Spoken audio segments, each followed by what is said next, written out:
స్వామి శరణమయ్యప్పలు ఉదయాన్నే నిద్ర లేచేటప్పుడు కుడి చేతి వైపు నుంచి నిద్ర లేవటం అలవాటు చేసుకోండి.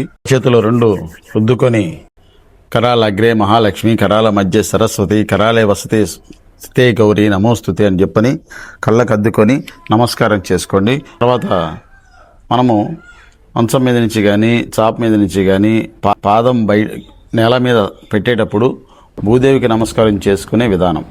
తర్వాత కాలకృత్యాలన్నీ తీర్చుకుని స్నానం ఆచరించేట క్రమంలో ముందుగా గంగమ్మ తల్లికి నమస్కారం చేసుకోండి. గంగే చేవ యమునా చే కృష్ణ గోదావరి సరస్వతి నర్మదా సింధు కావేరి జలస్మి సన్నిధం కురు అనుకుంటూ నమస్కారం చేసుకోండి. ఇలా మంత్రం రాకపోతే గంగమ్మ తల్లి గంగమ్మ తల్లి గంగమ్మ తల్లి అని 3 మార్లు అనుకొని తలస్నానం చేసుకోండి.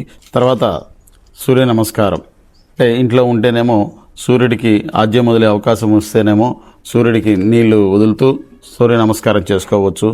లేదు అనుకుంటే సూర్య నమస్కారం చేసుకొని ఆదిత్యాయ చ సోమాయ మంగళ బుధాయ చ గురు శుక్ల శనిభ్యచ రాహువే కేతువే నమో నమః అనుకుంటూ సూర్యనారాయణ భగవాన్ని, ఆదిత్యుణ్ణి, భాస్కరుణ్ణి నమస్కారం చేసుకోండి. ఇలా ఆచరించడం వలన ప్రతినిత్యం మాలాధారంలో ఉన్నప్పుడే కాకుండా మీ సివిల్లో కూడా ఈ విధంగా ఆచరించడం వలన ఆ దేవుడు సూర్య భగవానుడు ఆయుర ఆరోగ్య ఐశ్వర్యాలు ప్రసాదిస్తాడని మనస్ఫూర్తిగా కోరుకుంటున్నాను.